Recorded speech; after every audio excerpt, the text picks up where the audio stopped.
Assalamualaikum warahmatullahi wabarakatuh, Ibu Mia Handini, STMMSI.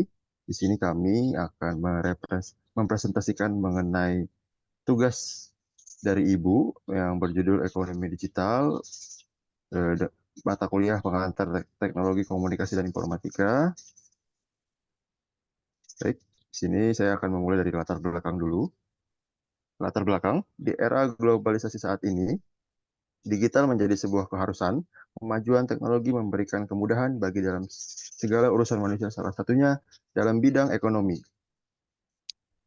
Lalu, digital ekonomi merujuk kepada penggunaan internet berikut ekosistemnya untuk dapat menjalankan bisnis perdagangan barang dan jasa, mulai dari pemesanan, opsional, menjajakan sampai transaksi barang dan jasa, alat pembayaran bahkan sampai pengiriman dan pelayanan purnajunal.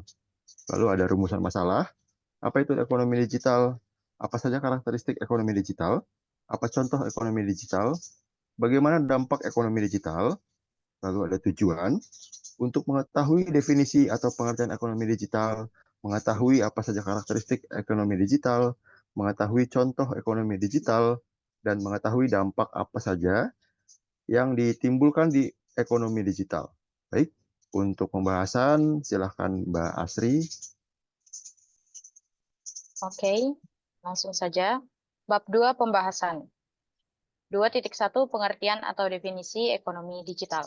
Ekonomi digital sering juga disebut dengan istilah new economy karena melahirkan berbagai model bisnis baru, inovasi baru, mekanisme kerja atau proses bisnis baru, barang dan layanan jasa baru yang sebelumnya tidak ada atau belum ada.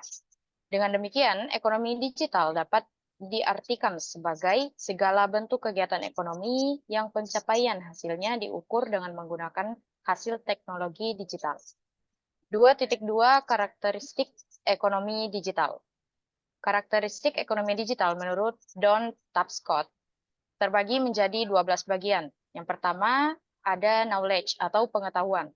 Pengetahuan sumber daya manusia merupakan salah satu aset terpenting dalam keberlangsungan suatu instansi atau perusahaan. Pengetahuan akan inovasi-inovasi terbaru yang unggul untuk menciptakan teknologi yang lebih kompetitif.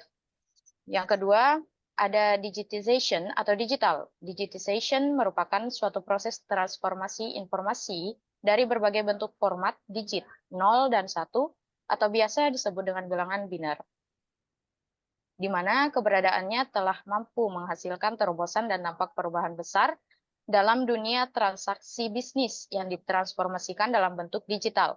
Digitization ini akan memudahkan penyimpanan secara efektif dan efisien.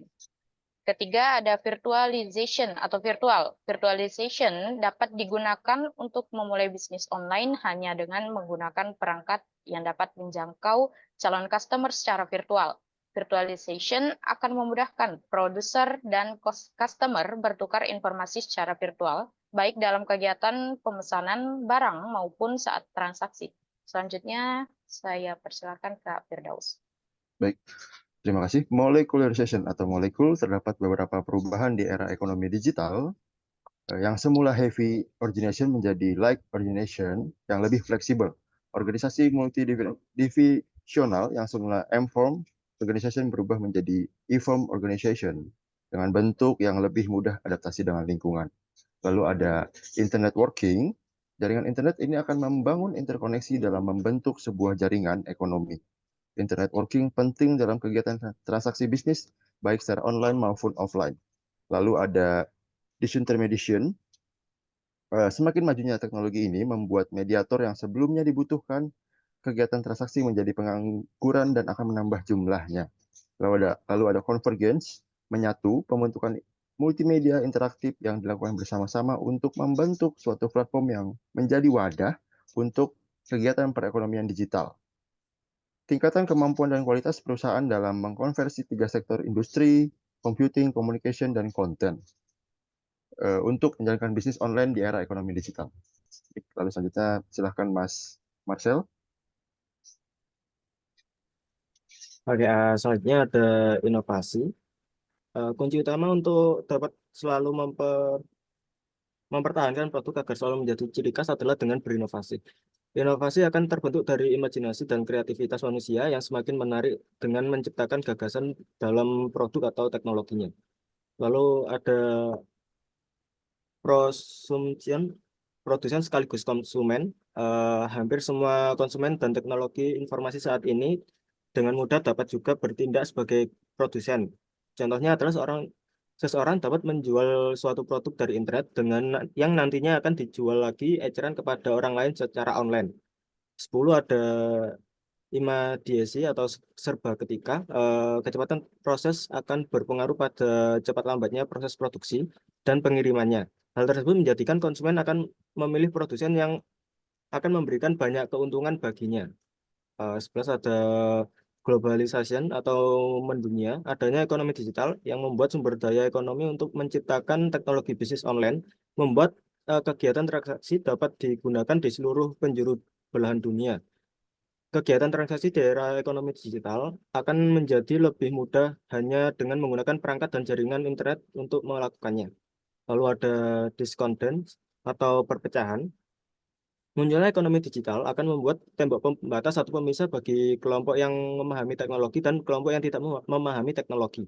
Para pelaku ekonomi digital akan dituntut untuk mengikuti teknologi shift menuju interaksi dan integrasi dalam bentuk internetwork ekonomi. Penggunaan teknologi ini akan menciptakan pengangguran di mana-mana karena hampir semua yang dilakukan dalam proses produksi hingga konsumsi menggunakan teknologi. Lalu selanjutnya ada contoh ekonomi digital. Di sini pertama di bidang transportasi. Contoh ekonomi digital dalam bidang transportasi ini adalah layanan ojek online.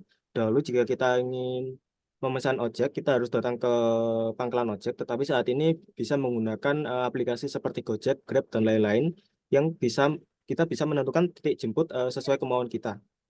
Lalu kedua ada bidang kesehatan. Dalam bidang kesehatan ini, ketika kita ingin melakukan konsultasi dengan dokter, dahulu harus datang langsung ke tempat dokternya, tetapi saat ini bisa dilakukan secara online tanpa harus datang ke tempat dokternya tersebut.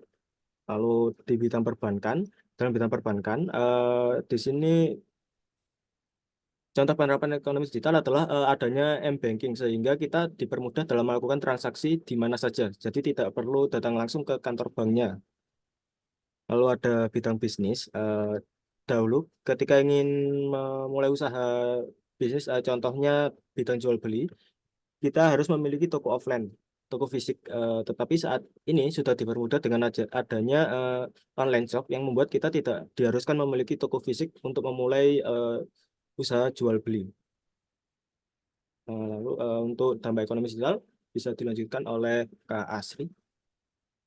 Oke, saya lanjutkan 2.4 dampak ekonomi digital terbagi menjadi dua, yaitu dampak positif dan dampak negatif. Dampak negatif dari ekonomi digital yaitu yang pertama, ekonomi digital membuat transaksi perekonomian yang semakin cepat dan mudah. Yang kedua, akses pendidikan yang semakin mudah karena banyaknya les online. Yang ketiga, membuka banyak peluang usaha yang bisa dilakukan oleh masyarakat. Kemudian dampak negatif. Yang pertama, banyak terjadi penipuan online. Contohnya dalam bidang jual beli, banyak orang yang membeli barang A, tetapi yang dikirim barang lain. Kemudian yang kedua, banyaknya judi online. Karena cara aksesnya yang sangat mudah, membuat banyak masyarakat, bahkan para pelajar terjerumus ke dalam judi online dan berakhir terlilit hutang karena ketagihan bermain judi online. Yang ketiga, terakhir, para pelaku usaha dipaksa harus selalu update dan mengikuti perkembangan. Namun, jika pelaku usaha tersebut merupakan orang yang sudah tua dan susah untuk mengikuti perkembangan zaman, maka akan membuat bisnis mereka menurun karena tertutup oleh pelaku usaha yang mengikuti perkembangan ekonomi digital. Untuk bab 3 penutup saya persilahkan ke Kak Firdaus. Ya, baik, terima kasih. Jadi kesimpulannya, ekonomi digital merupakan hasil dari jutaan transaksi ataupun konektivitas secara daring yang terjadi setiap hari yang melibatkan manusia, pelaku usaha, ketersediaan data informasi yang prosesnya menggunakan teknologi digital. Karakteristik ekonomi digital ada 12 yang sudah disebutkan oleh teman-teman tadi, dan dengan contoh sektor yang mengimplementasi dan juga dampak positif hingga negatif digitalisasi ekonomi. Mungkin demikian yang dapat kami sampaikan, Ibu Mia Handini, STMMSI. Terima kasih banyak atas perhatiannya. Assalamualaikum warahmatullahi wabarakatuh.